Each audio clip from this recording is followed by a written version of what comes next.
Hello, ladies and gentlemen. I am welcoming Bob Smith, or otherwise known as the Static Dive, Mhm. uh, to uh, to my channel. And Bob, I want to thank you so much for being on my channel and vlog.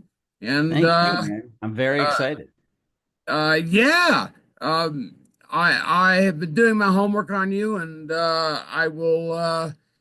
Be asking you questions throughout the interview, but let's get started with my drummer's name is Bob Smith.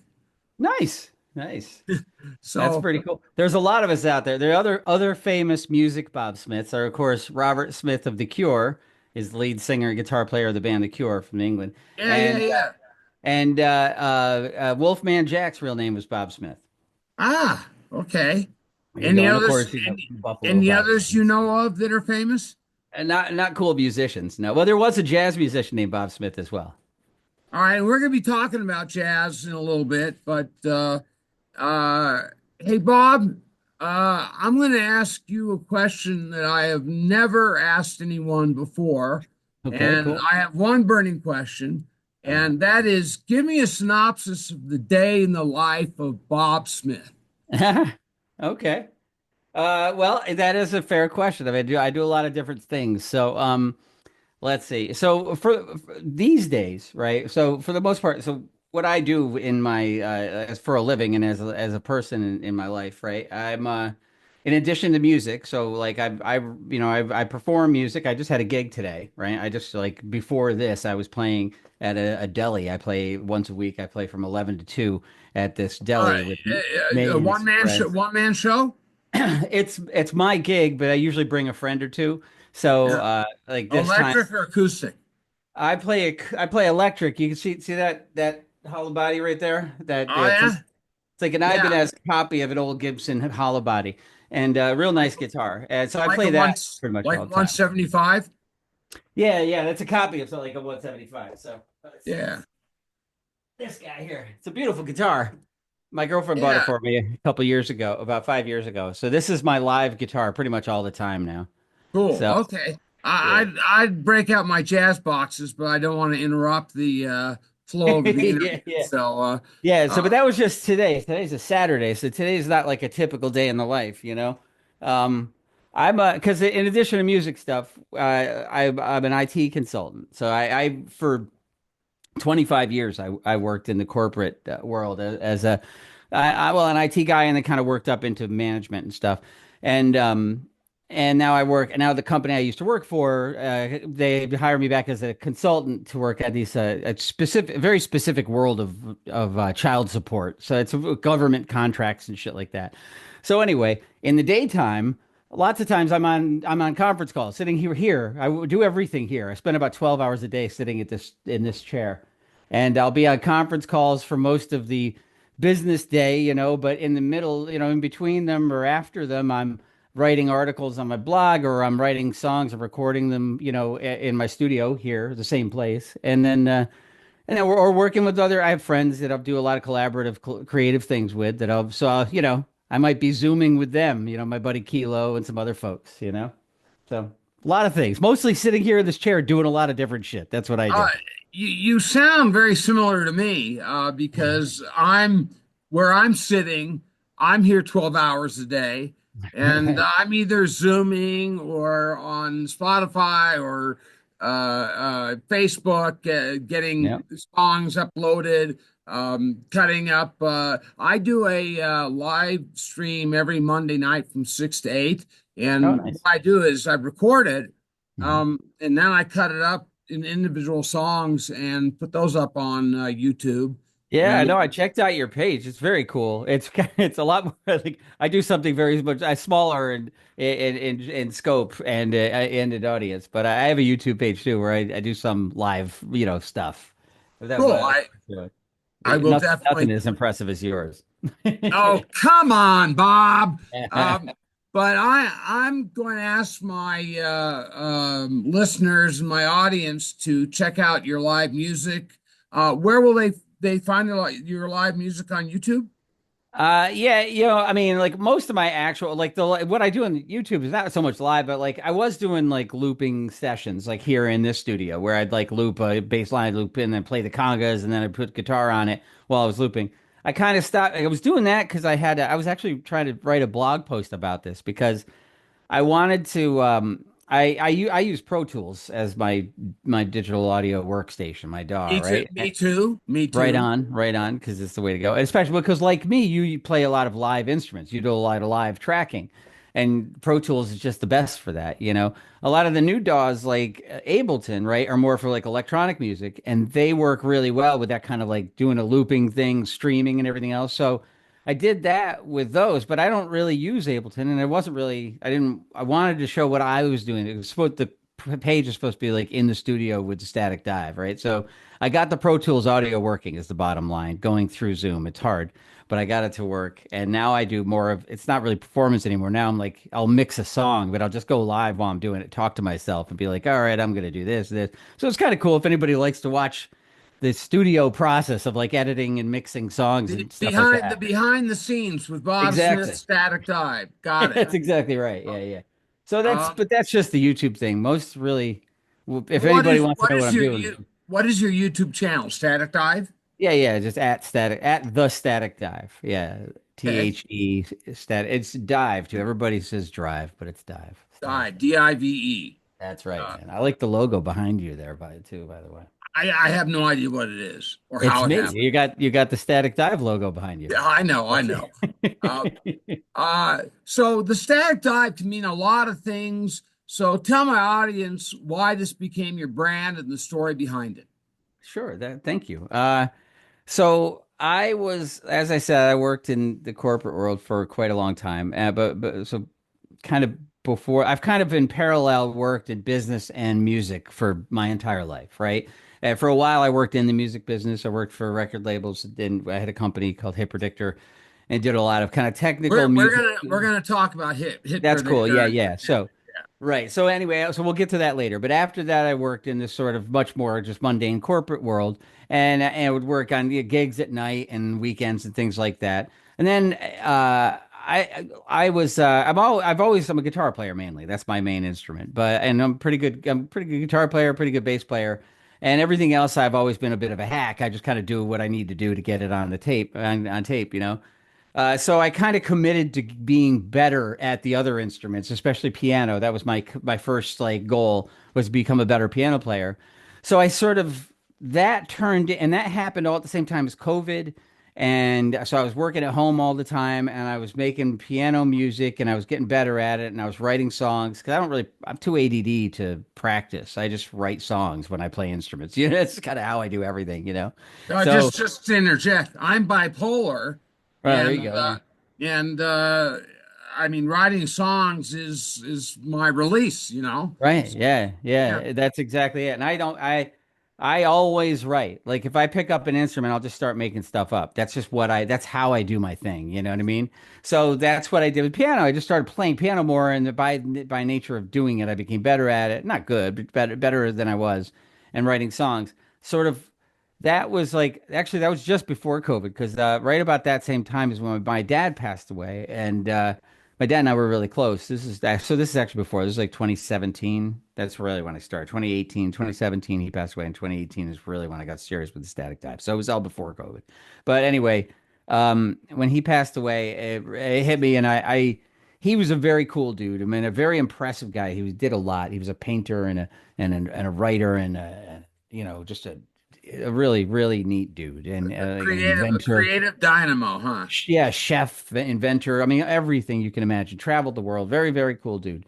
And I just admire him a great deal. So I just said, my dad, if he's done all that, I can commit to this, to being better at these instruments than I was. So anyway, that's kind of how Static Dive was born, kind of out of my father passing and my kind of renewed commitment to my craft, I guess, to being a musician. And then a static dive is like a submarine goes slowly submerges into the water. That's what a static dive is. You don't dive in. Oh, okay. Slowly. So I referred I the ter I like I wanted a name that had static in it because it's like the word. And then I was messing around, Googling and looking at words and everything. This is like 2018 or so, and I found the static dive, and I was like, that's groovy. And I kind of correlated to a slow submersion into nothingness. I'm kind of big into Taoism and Buddhism, Tao. We yeah, got yeah, to yeah. talk about Tao, the path, the Right. way. Yeah, exactly, man. So all We'll this kind of get comes there. together for me. You know what I Yeah. mean? Like all around right before COVID, all that came together, and then COVID happened, and I just said, I said, fuck it. The music was starting to really go. I had the blog. I started that blog, and the blog was really kind of people were going to it. I said, you know what? I'm really going in. So I quit my job. And it was a good job. I was making a lot of money. I quit a really high paid job and made a lot less money doing the music and everything for a solid year. I did nothing but the music, and then my old job came back and said, "Can you do some consulting for us?" So now I kind of dip my toe back into that world and keep going back and forth, which is nice because now I don't have to worry about paying the bills, which is cool. I mean, I worry about it, but not We as much. all us musicians in today's world have to have a side gig. I mean, Yeah, sadly, so far that's true. Yeah, you yeah. know. No, Yeah, no thanks to Spotify. yeah, exactly. Yeah. Uh, Two questions, real quick. Is that a Neumann? This oh no, this is an MXL, but it looks like a Neumann, right? And it's Yeah. a great mic, like about 15. This one's all beat up, but I'm gonna get a couple more of because a few years ago, a buddy of mine, an engineer he's a Grammy-winning engineer, actually worked on Kanye West's first album. My buddy Mark Is this Fuller. Kilo? No, no, this is my buddy Mark Fuller. Okay. Yeah, he engineered two songs on Kanye West's first album, which won a Grammy. So he's a Grammy-winning engineer. Pretty Oh cool. yeah. Anyway, Okay. he's my buddy. And when I was putting a studio together probably 10, 15 years ago, I was like, I really need a good condenser mic, but I didn't want to spend a shitload of money. So he's like, you should check out these MXLs. This thing was like, it was less than $200, and Oh wow. I record almost everything with it. It's a great mic, you know. Okay, it's great. Great discovery. Right Uh, on. Yeah. I can't quite read what your shirt says, but I think it's Oh, important. it's What's just it silly. say? It says I don't work here. I don't work here. Okay. Yeah. So it was a gift. It's a funny one. Okay. Um, so I was reading your bio, and the Static Dive is Mhm. a professional name for a blogger, a composer, a recording artist, multi-instrumentalist producer, and Mhm. uh, which of these things are you spending most of your time on right now? Probably less on the blogging and more on the music. That's really kind of what um the blog, staticdive.com. I started all at the same time I started all this this kind of new solo project of mine. I started this blog. 2018. Right, right. 2018, exactly. Yeah, 20. I think I released the first Static Dive EP on January 1st, 2019, and that was sort of the launch of the site and the music and everything. And the site was just going to be a site just for me and my music. And then I got I got a review on some blog, and it was just terrible. It was like two sentences, and it was just We're not. gonna get into that, so Yeah, hold that yeah. Yeah, so anyway, so I kind of got into the blogging thing. But lately I'm steering more. I've been doing a lot. I'm working in I got a couple music like movie projects that I'm doing music for, so I'm kind of You're working on sync that. licensing? Yeah, so like this is a crazy story. So I don't know, I can meander all over. So you tell me if you want to rein me in on the No, conversation, no, you can. no, no, no. Take go wherever you want to go, man. And Right, but right. if you're sync licensing, I'm currently taking a course on it. Oh, Um, okay. and I also have a manager who is pushing it, but I haven't gotten anything licensed yet. So Okay. you've done it. You've done it, huh? Well, yeah. So what I've done, right? So this is the whole story here. So a friend of mine, her name is London Elixir, and she's a producer and an artist and DJ and a lot of other things. And she is just like this. She's an amazing person, a powerhouse sort of like artist and entrepreneur, and just a really cool person. Anyway, she's very successful in sync licensing and kind of did it all or figured out how to do it, did it all herself. And then now she's made like a movie about how she did it to teach other people how to do it. It's pretty groovy. And anyway, so she's my friend and I'm a guitar player. Well, So I've tell me the name of the movie because I gotta see it. Oh yeah, yeah. So the movie is called Sink or Swim. It's Sink or swim. SYNC or Okay, yeah, yeah, SYNC or yeah, Swim. yeah. London Elixir is the her is the artist and the producer and really the whole she's the show. All right, And my audience, check this out. I'm yeah, doing it. yeah. Yeah, that's awesome. Sink, I'm giving London some sink, shout outs. sink or He's the best. swim. SYNC swim. Yeah, or SWIM. Swim, yeah. Right. Yeah. Okay. So So anyway, tell me. so I play guitar on a lot of her stuff. So my music is all over her movie, right? And so my guitar is, I play on her songs. So anyway, and my friend she made a movie. So anyway, she lives in Atlanta. I live in upstate New York, but she lives in Atlanta and she was having a premiere for the movie, right? So I decided, fuck it, I'm gonna fly to Atlanta to see her movie, and so I did. So I went down, and it was awesome, and it was in this cool kind of retro theater in this cool neighborhood in Atlanta. I met a lot of awesome people, and had a great time. And then when I was there, a dude came up to me. He's like, "Hey, man," he's like, I need music. I'm making a movie, and I need music, and I'm trying to get London to do it. She's too busy. She told me I should talk to you, and I was like, well, cool. So. And so I started working. His name is Marcus Head, and he's a independent filmmaker, and he's making this. Now it's done. He made this documentary about famous comedian Ronaldo Ray. He was a real, Yeah. Okay. yeah. So yeah, Mhm. big comedian, like a black comedy icon, right? Like a real hero, like mentor of like Richard Pryor and Red Fox. Real cool dude. And anyway, this he made a documentary about Ronaldo Ray's life and my music is all over the documentary. And, How and many because how many songs did you get placed? I wrote four songs specifically for the movie, but then afterwards he's like, I need more music, and I was like, well, here's a bunch. Here's about 1,000 songs that I've recorded over the years. What do you use? Whatever you want. And so and as he picked about five more, so I've got like 8 or 9 songs in this movie. Was there a music supervisor involved, or you were just directly involved?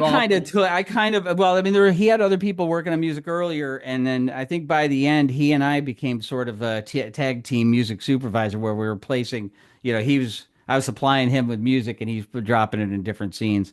And so anyway, the movie is now done and it's not released yet. He's working out distribution deal now. And then but it's going to happen. And when it does, then that movie will be out, and then my music will be all over that. And then he and I have another project. I'm the music supervisor on his next film, and Well, but let you me know, talk to you. No, I'm kidding. yeah. I don't. I mean, I like so far what we've talked about is basically the same thing that I'm doing now, which is writing music for the film. Really, composer is really, but that's what my So you are role is. literally writing for sync licensing. Yeah, yeah, yeah. That's what I did for Can, this project. Yeah, I can did. you talk to my audience a little bit about the process? Well, I'll tell you, I mean, my process was, and I think that this is really the thing is that, the people that are really successful at it, like my friend London, who like really makes a living, good living, with sync licensing. Um, she'd tell you that it's all about exactly what I did. The key was I went to my friend's movie premiere because I wanted to see my friend's movie. And then when I'm there, my friend, who happens to be this badass, cool producer person, has a bunch of badass, cool, creative friends. And then I network that I'm terrible at networking. I'm a weird, awkward little wallflower when I'm in public, right? So I'm bad at it. But somebody was nice enough to come up and go, "Hey, you write music, don't you?" But I was out there. I put myself in that place to meet people, and that even an awkward weirdo like me, and it helped. It did it. And I'm the worst poster child for that sort of like networking go getter, like shaking hands. I'm terrible at it. But Uh, I that can was relate. the answer. I am the same way. I can relate. Yeah. So, Yeah.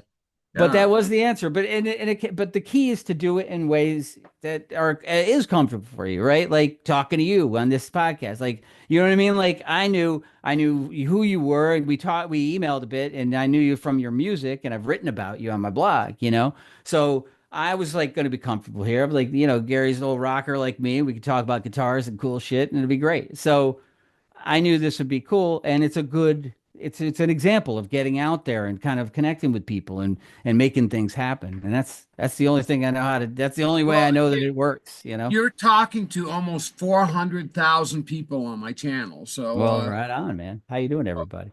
yeah, absolutely. Um, But anyway, I uh, think the short answer is I think the answer is just getting out there and making things happen. And that's how you do it. Meet uh, people, you know? but I was curious about your actual process about writing music for sync licensing because I write because I have to. Right, right.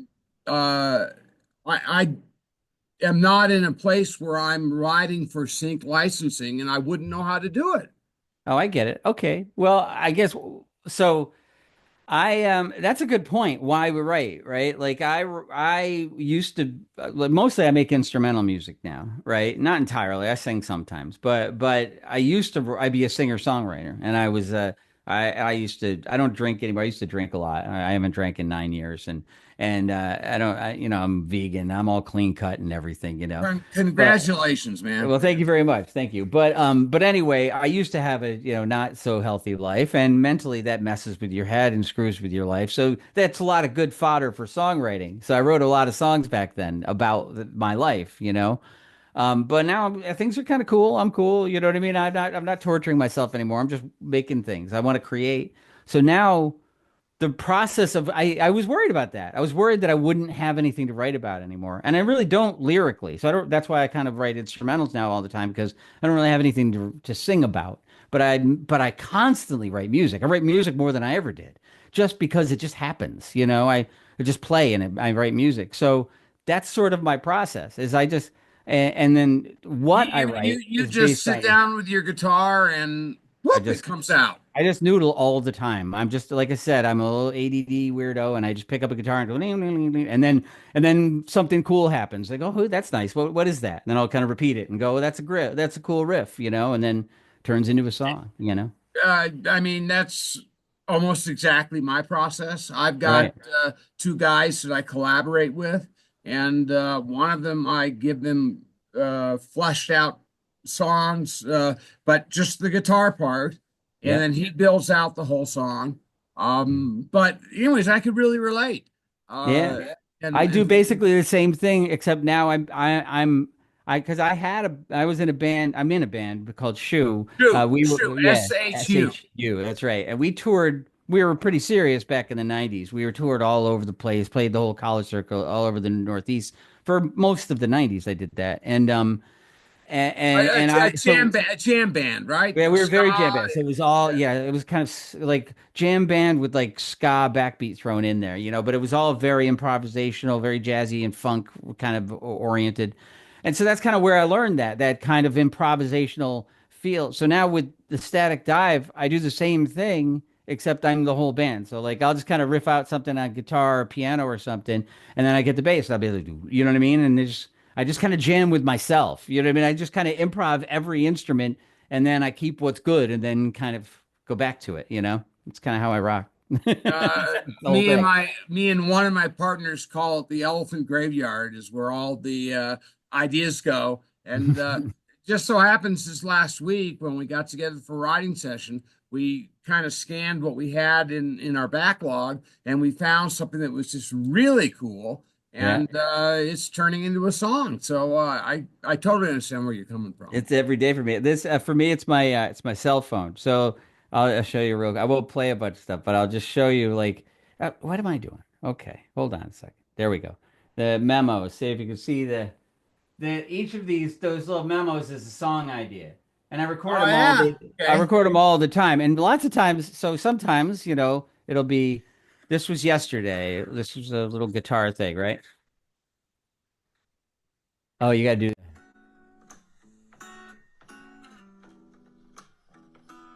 so a little bluesy guitar thing, right? It's And cool. then well, Good thank you. guitar Yeah, sound, man. thank you. That's that hollow body there. But and I've got hundreds and hundreds and hundreds of little things like that. And I'll just do them all day long while I walk around the house. I'll sing or play guitar or whatever. And then a month from now, I'll listen to 50 of them and I'll go, that one's cool. And then record it. That's kind of what I do. Yep. It's an insane process. I can relate. Uh, when I was reading your bio, I'm going to kind of change up a little bit. Sure. This stood out to me. Uh, you rode the cutting edge of the digital music revolution. Can you Yeah, there you go. explain what you did and when you did it?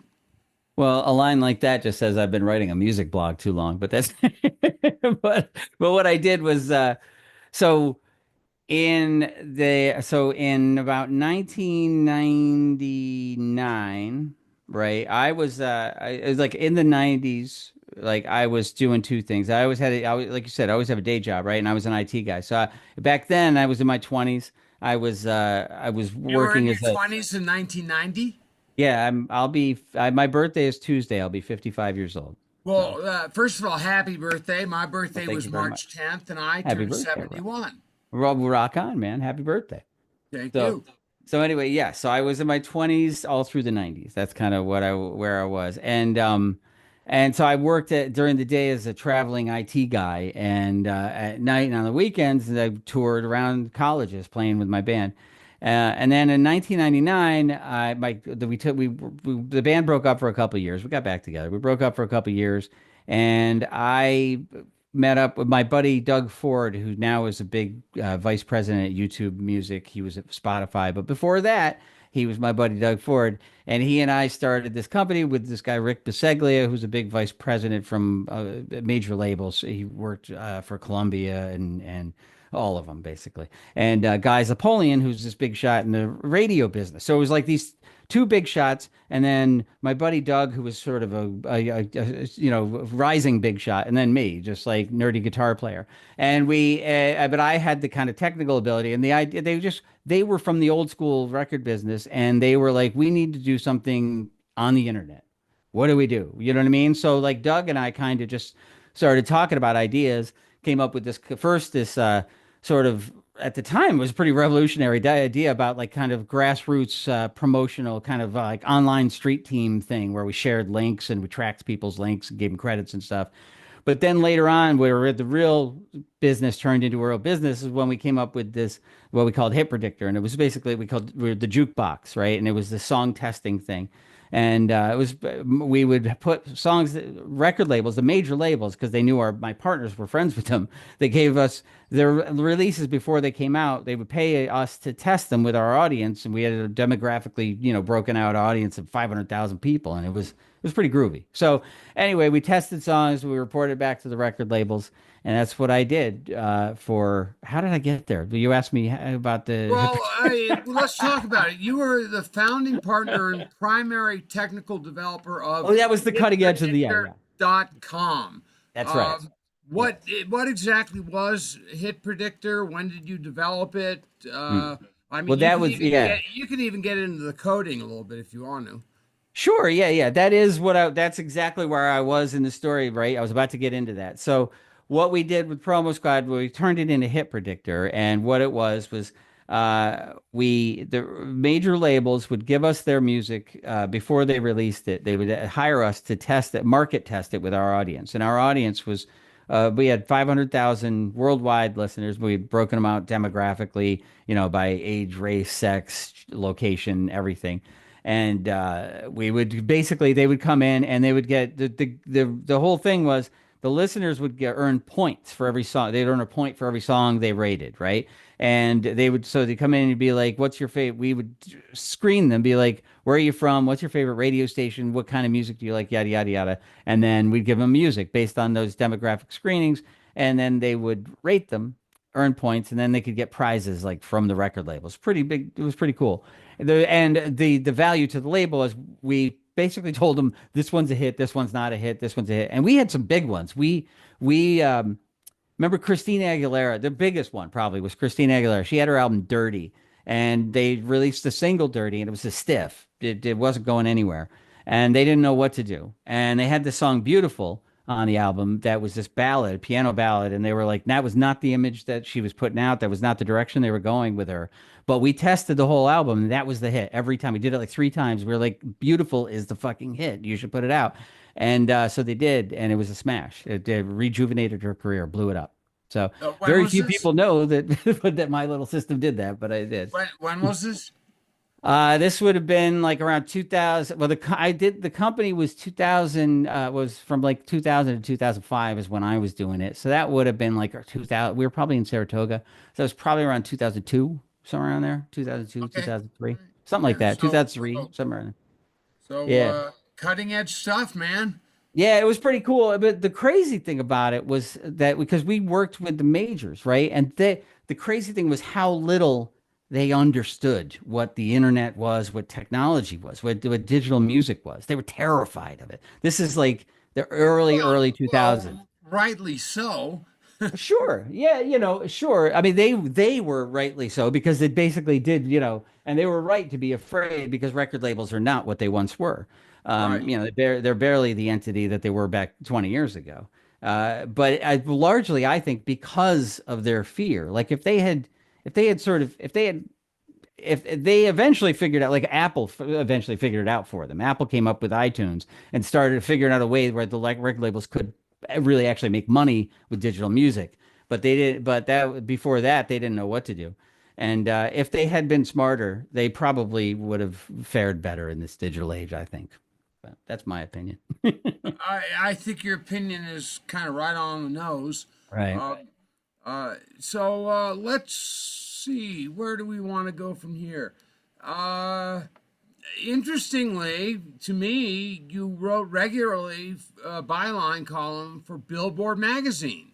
Yeah, yeah. It was a direct, That's yeah, it was a direct offshoot of that work that we were doing at Hip Protector. We did all kind, not just song tests. We would like do all kinds of we did what we called a buzz chart, and we rated artists. Like we kind of wanted to see like where like Usher, like how did people feel about Usher? Everybody, how they feel about it, and then all of that would get put into like these algorithms that kind of told us who was hot and who was not, and who had buzz, right? So we came up with this Billboard buzz chart, and then I wrote the article that went along with it. It was like an analyzing the chart each month. Why was Usher on top, and why was Britney dropping, or whatever it was.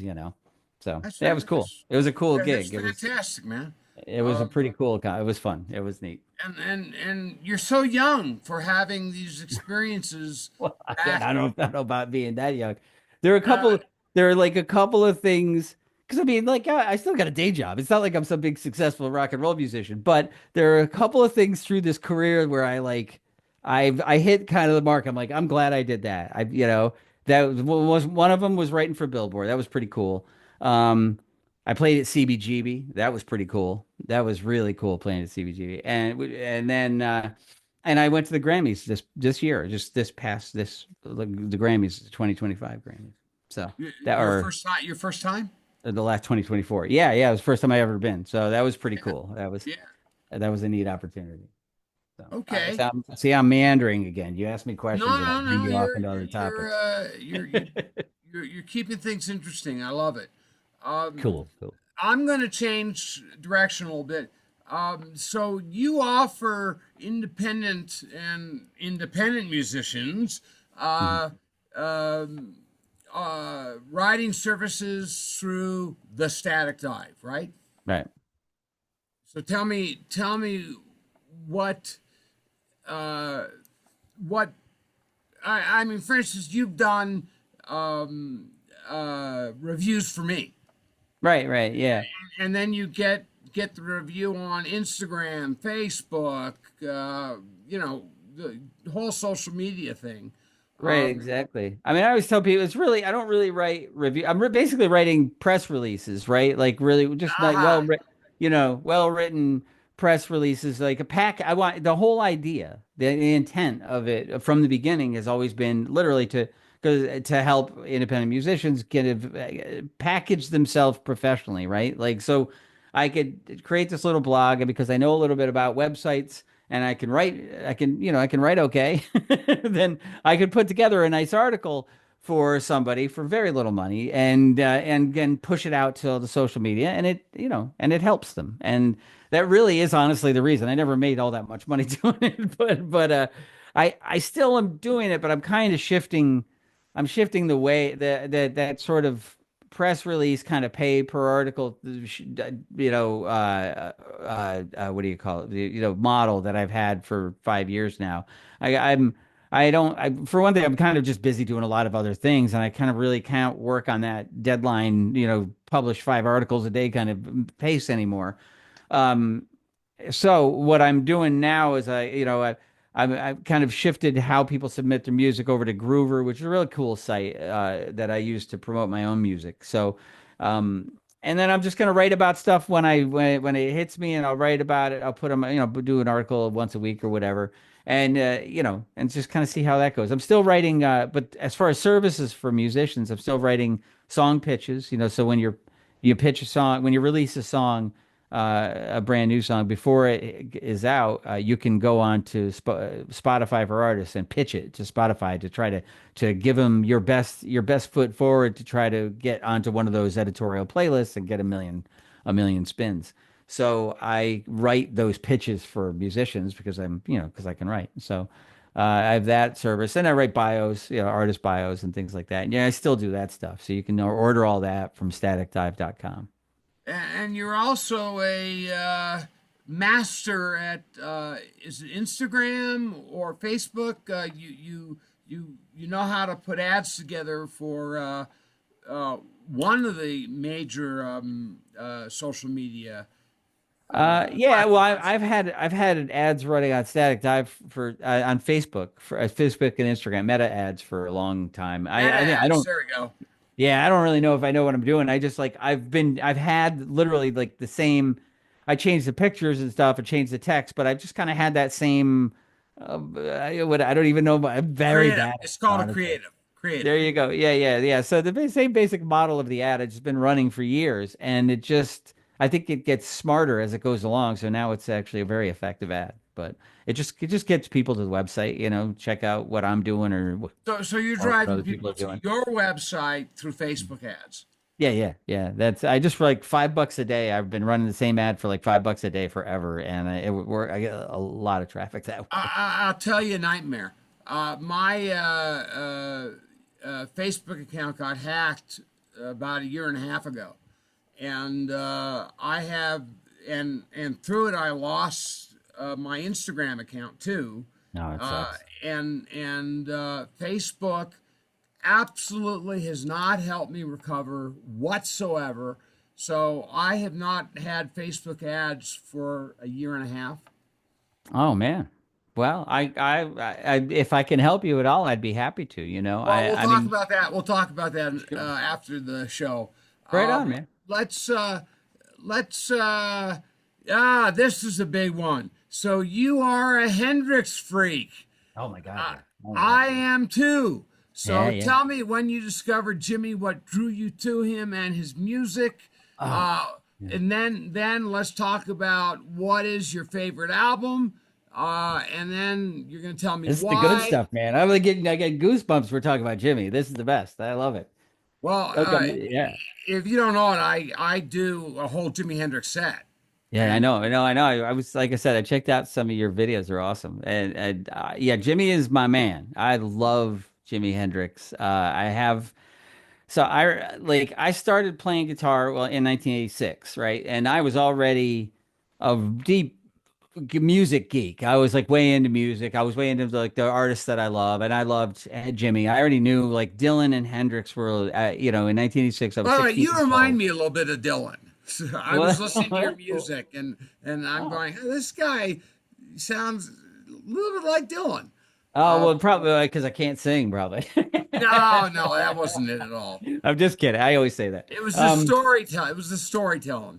Oh, well, thank you. Yeah, yeah. Well, you must have gone way back because I haven't. I don't have a lot of lyrics in much of my stuff now. Well, I do actually. I have the on the Yin Yang albums. That was the idea with Yin Yang albums. I had released a bunch of singles as a Static Dive, so I put the instrumentals on the Yang album and the songs with lyrics on Yin. That was why. So if you listen to Yin, you'll hear all my lyrics on the recent lyrics.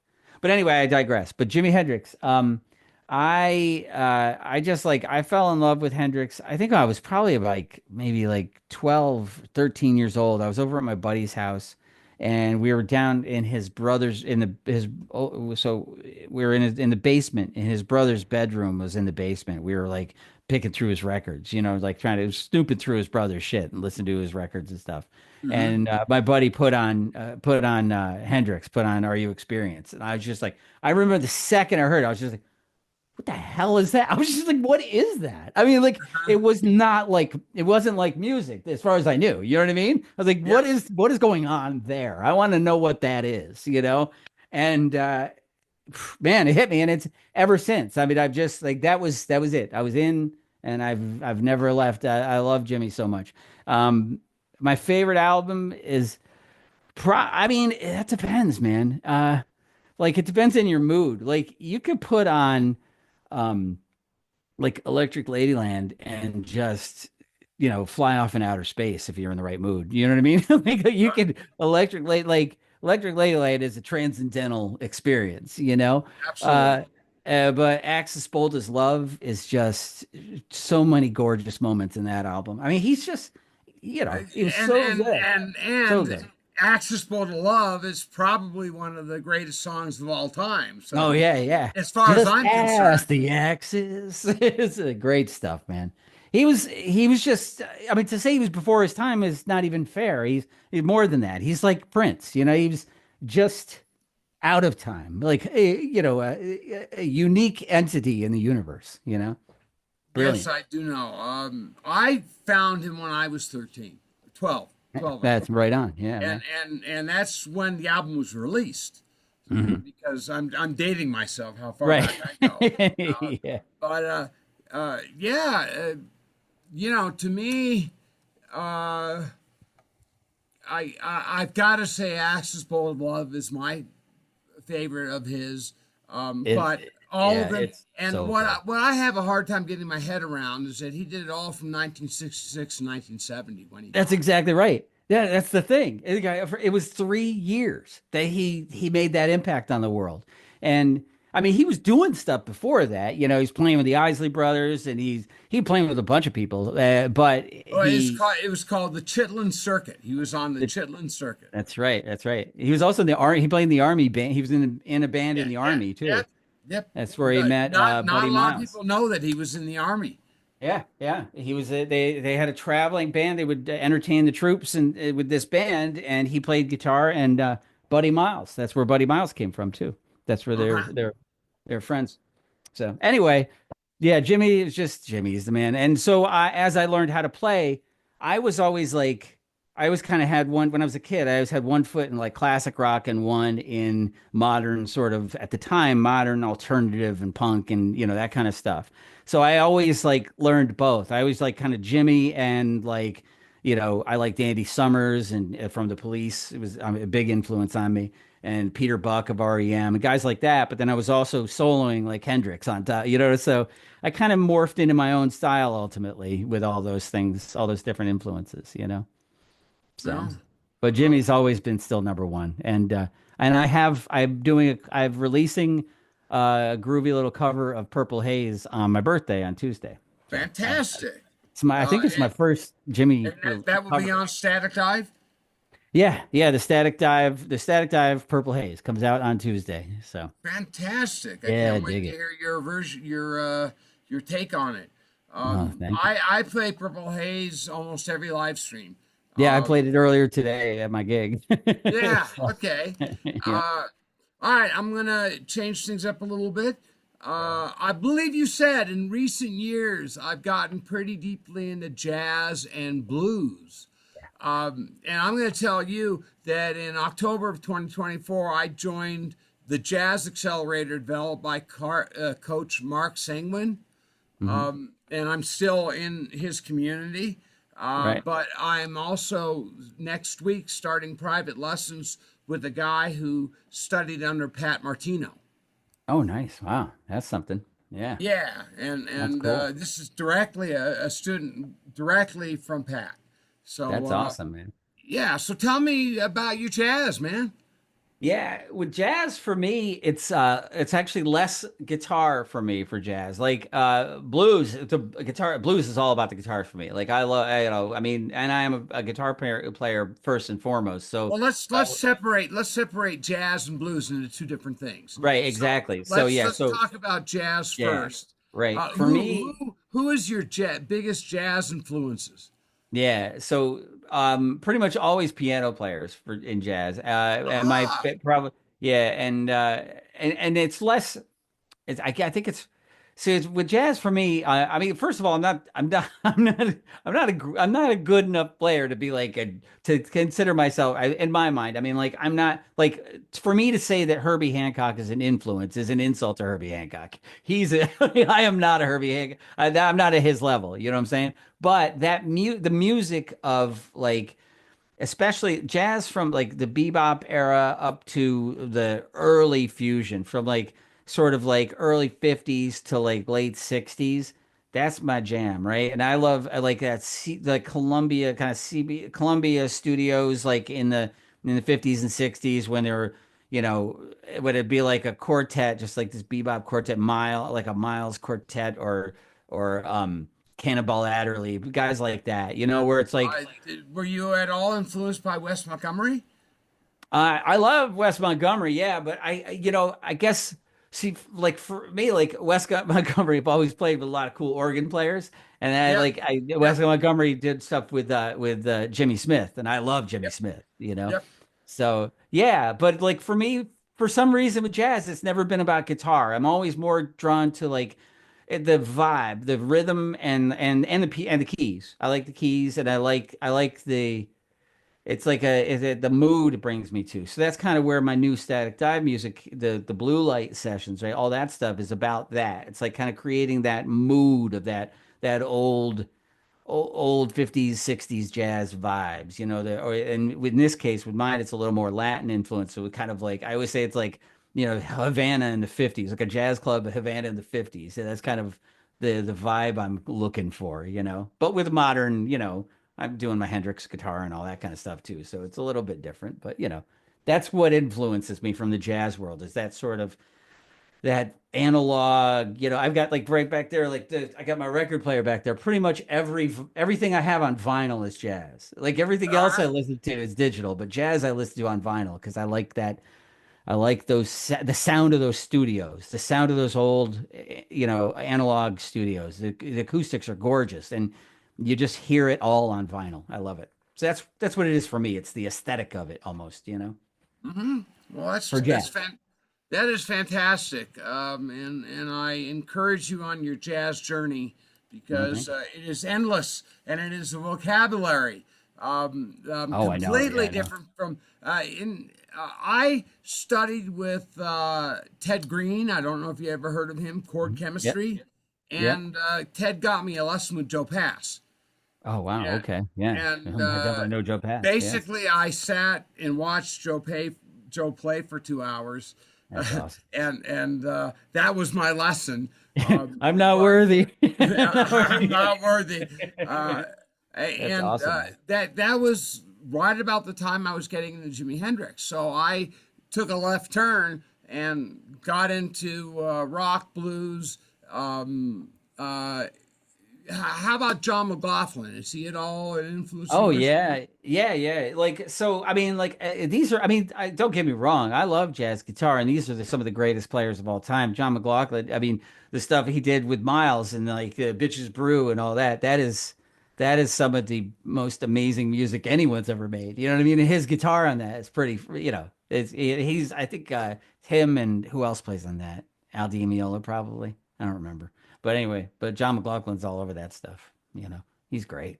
How about oh, I just had a brain fade.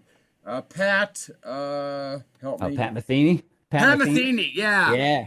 He's Yeah. a different cat. Yeah. When I was younger, I was more into fusion, right? Into like in the 80s and the 90s, I listened to a lot of jazz, but it was like Pat Metheny, Jaco Pastorius, Spyro Gyra, Weather Report, that kind of stuff. You know, what was happening at the time in the 80s and the 80s. And, I mean, not so much Jocko, obviously. He passed away, in 87 or 88 or something. But all It's that crazy vibe. that Wes Montgomery only lived to 45 and Wow, I what didn't know he, that. I yeah. was that's funny. In my mind, Wes Montgomery's like an older guy, and Yeah, that's so no, insane. no. That's He so funny. started playing at 19 and died at 45. If Oh you my can believe gosh. it. No, I don't believe that's. I mean, I believe you, but that's amazing. That's wild. Yeah. Yeah, yeah. Okay, let's see here. Where do we want to go? Um, so in 2018, you started down the path. I think we've already covered this, but Yeah, you yeah. started Like a I said, I probably website. took you. You started a website, the Static Dive website in Yeah, yeah. 2018. Yeah. Started the website and everything. Basically, so the whole static dive thing, it was just like the latest kind of chapter in, like when I talked about what I was doing in music with Hit Predictor and all that stuff and working at Billboard and I had some other stuff. I did a TV show and stuff but Well, like wait a minute. You had a TV show? yeah, local. It was a local thing. I hosted a live local TV show where local Was it musicians on come in. PBS or something like that? No, it was a locally owned commercial television station, local in my hometown here in Glens Falls, New York. So yeah, Wow. yeah, I've got on my YouTube channel. I've got at least one episode of it up there. You can see me hosting it. It was like 15, 20 years ago. So I'm younger, but it's there. You're still younger, man. Yeah, yeah. But Wait anyway, till you, so wait till you get to be while my age. yeah, right on. But while I was making music and making records all along. Like I've got like my band Shoe has a few albums, The Distractions, my other band, we made some albums, and then I made like 5 or 6 albums just as Bob Smith. Like Bob Smith has like 6 solo albums. And then I kind of went quiet for a couple years, and that's where the Static Dive was this kind of like rebirth. It was like I'm all into music again. And I dove deeper than I ever was, and I haven't come out since. I love it. And so that's where the Static Dive was. It was just like this sort of, I just kind of like a new name to what I was doing gave me a new like direction, a new focus. So, and then like I said, everything else, I don't plan anything. Nothing in my life has ever been planned. Well, I just kind so of go. talking about Tao, Yeah. um, Well, there you go. I don't plan you're anything, you're right? you're you're very much into the Asian philosophy, and how long has that been part of your life? Oh man, a whole life. Since I was about 16, probably 15, 16. I was in high school. So I grew up in upstate New York. I grew up in the town I live in now. I've moved around a bit and did traveled and everything, but I'm back now in my hometown and I've lived here in this house for 20 years. And but anyway, I grew up here, and very kind of lower middle class Irish American, typical suburban existence. And you're not a And gangster? and not a gangster. No, no, latchkey 80s kid. You know what I mean? Just very typical suburban latchkey kid. But I was a smart little nerd and I read a lot and I was into music and I was into philosophy and I kind of just landed on and I like I said, I'm ADD and OCD and a lot of things and a weird little guy. So Taoism immediately, I found that little book, the Tao I Te was Ching. just going to bring up the little book that kept you Just sane. yeah, yeah. It just kind of like right off the bat.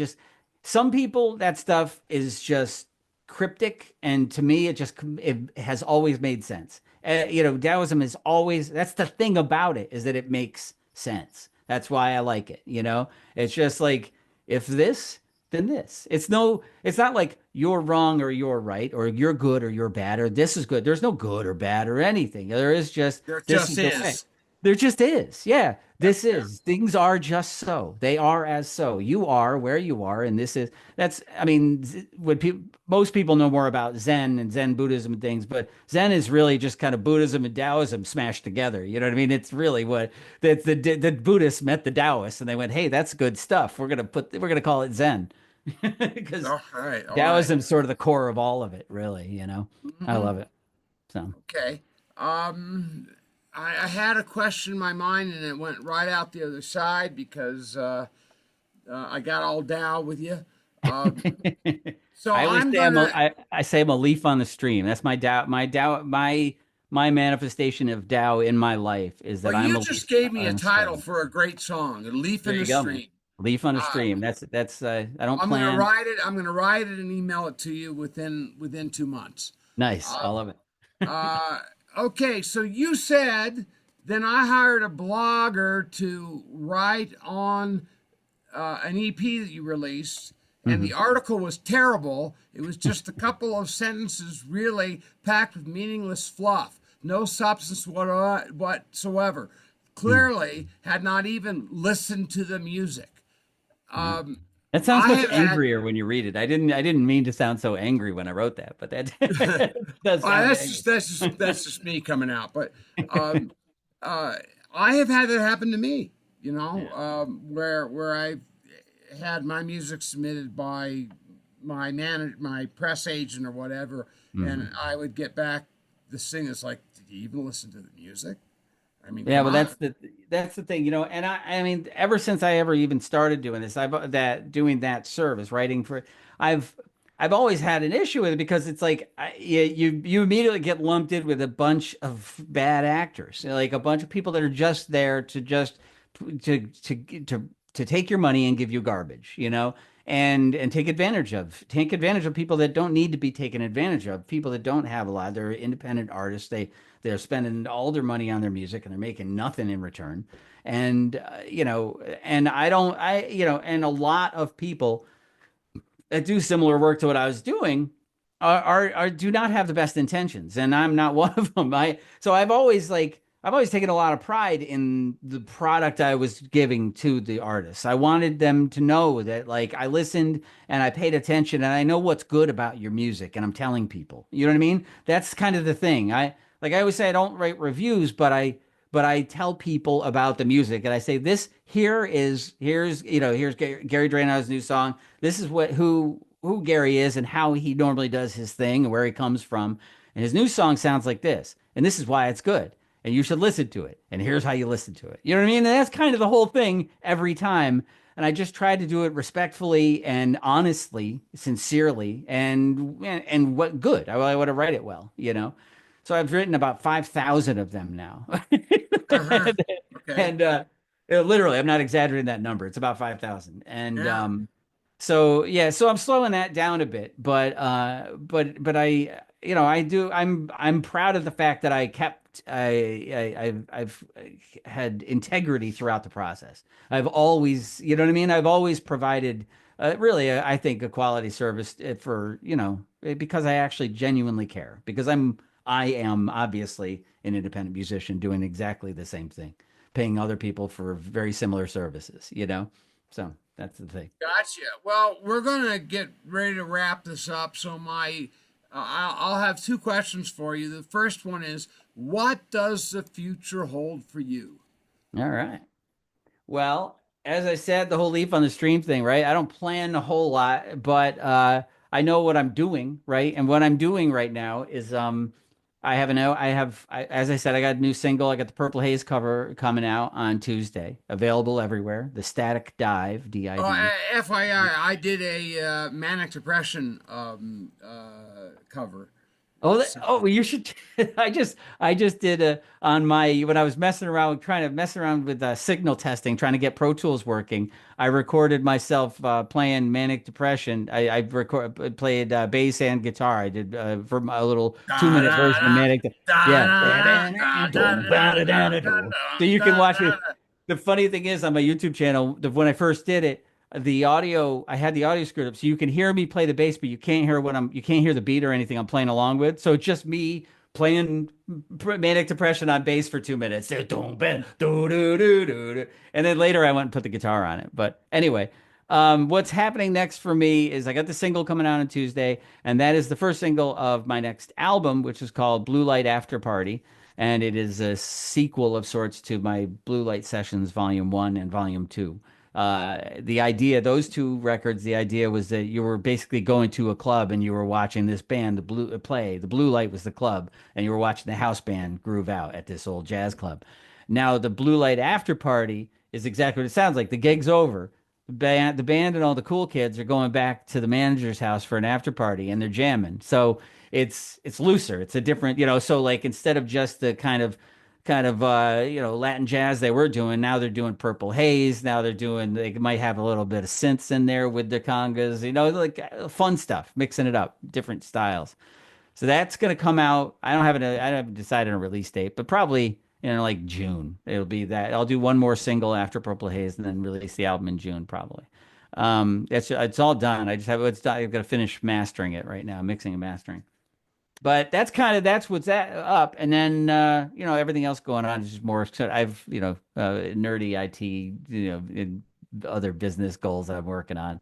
But for the most part with the music, it's making that album, and then I got the movie stuff going on. So my buddy Kilo and we've got a record label, and we're also, in addition to the stuff I was doing with Marcus Head, the guy in Atlanta who's making the Ronaldo Ray story and the other movie that we're gonna do. I got my buddy Kilo who's my business partner, really one of my best friends. He is he and his father have this sci-fi story that they've come up with. His father is a psychiatrist, and he's got this idea for 50 years, and the two of them finally are making a movie of it. A really move like a real writer's writing it, and I'm part of it. I'm working with him, and I'm one of the producers, and we're gonna write Kilo and I are gonna write the soundtrack, write the score. So I got a lot going on, just like little things. You just kind of keep all the plates spinning and see which one hits, which one lands. Keep it All right. going, man. Well, do you have any advice for the independent musician today? Well, I guess I don't. Well, again, if I were of any great shakes, then I wouldn't have. I would just do one thing. I would just make albums and be a rock star. I'd be like, hey. But so my advice though is, have fun. Do it because you love it. Just have a good time. Like there's no point to any of it if it's not a good time. Whether it's making you feel good because it's therapeutic, or whether it just makes you feel good because the chicks dig you. Whatever it is, have fun, have a good time when you're playing the music. And if you're not, then you really should do something else because life is short. Enjoy it. Got it. That's my. Um, all right. So, I think we've covered everything. You've been a fantastic guest. Thank you, sir. Is there anything you'd like to chat about before we end this, or do you feel talked out? No, man. I mean, this has been a lot of fun. I mean, you and I could probably sit around and talk about guitars and Jimi Hendrix for hours, and I'd love it. There's a lot of stuff there's a lot of stuff we talked about. So there's a lot of things that we kind of touched the surface on where we could dig deeper. Recording, I got 30 years of recording history that I'd love to gab with you about, what studios we've worked in and everything else. So, but it's great, man. This So is a lot of maybe we fun. need to come back for another interview and talk about Maybe. just the recording. Um, Sure. I would be remiss if I didn't plug this. My album, The Masked Facade, is coming out April 25th. And Bob Smith, Static Dive, did a review of it. Look for it. It's on Facebook, YouTube, all social media platforms. And it is on the Static Dive, right? Yeah, staticdive.com. Yeah. Yeah, staticdive.com. And Bob, you were fantastic. Really enjoyed you. And thanks for being on my show. Thank you very much, sir. This is a lot of fun, and I'm looking forward to talking to you again. Okay. Bye, bud. All right, later, man.